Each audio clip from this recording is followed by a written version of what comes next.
Hi everyone, this is Deborah. I just did my makeup and let me see. I'm gonna twirl my blinds and see if I don't look better. Okay, you tell me. Okay,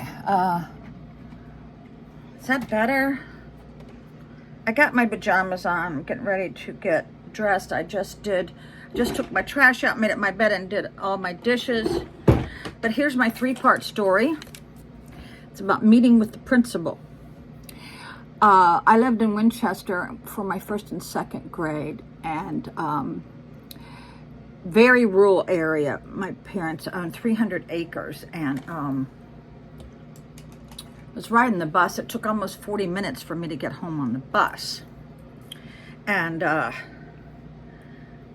one day I hurt myself. I was in like first grade. I hurt myself on the bus and bumped my head, and all the kids felt kind of bad for me. So they let me go into a store.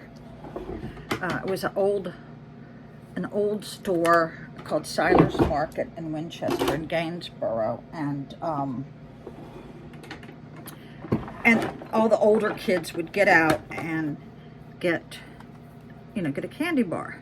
Well, the day that I hurt myself, they let me get off. Luckily, I must have had a dime or something. Back then, you could buy a candy bar for a dime or a nickel, and I got candy. But when my parents moved to Fairfax, Virginia, I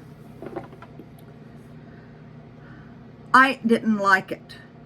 I did not like how the school was ran, and I asked for a meeting with the principal. Now, I am now in third grade.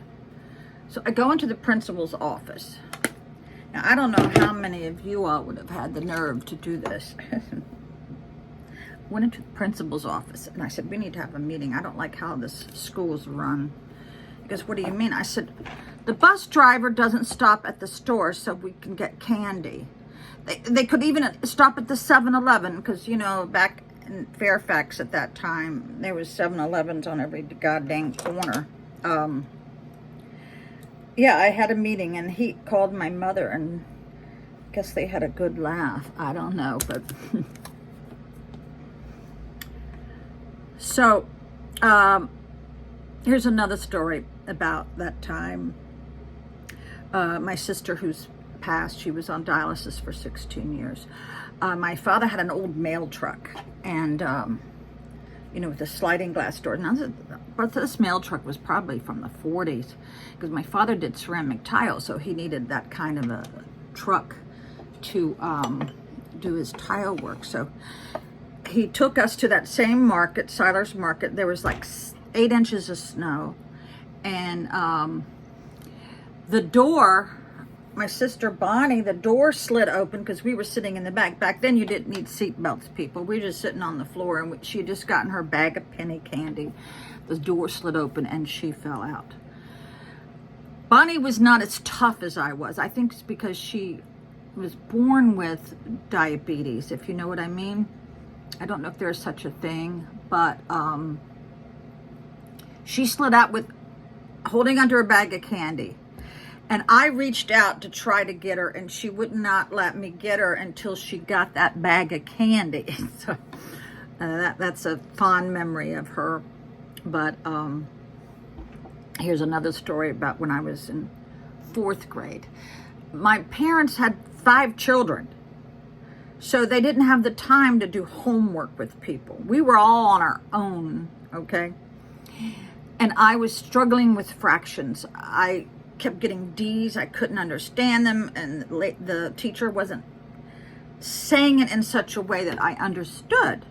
So I went to school, because I only lived like 2 blocks from Oakton Elementary, and I got to school an hour early, and I said, you know what? I'm going to look in the book and get the answers for today. Okay, that was my intention. So I went to the back of the book, and there it was. A complete breakdown of how to do a fraction, how to add and subtract. And I go, is this all it is? Oh my God. And I got A's all the time, so I didn't need to cheat, right? But yeah, so that's my story, and I'm sticking to it. But those were glorious times. Very, very happy times. But yeah, my parents they only disciplined us if we, if we did something wrong, but they weren't in your face parents, because they were so busy trying to make a living.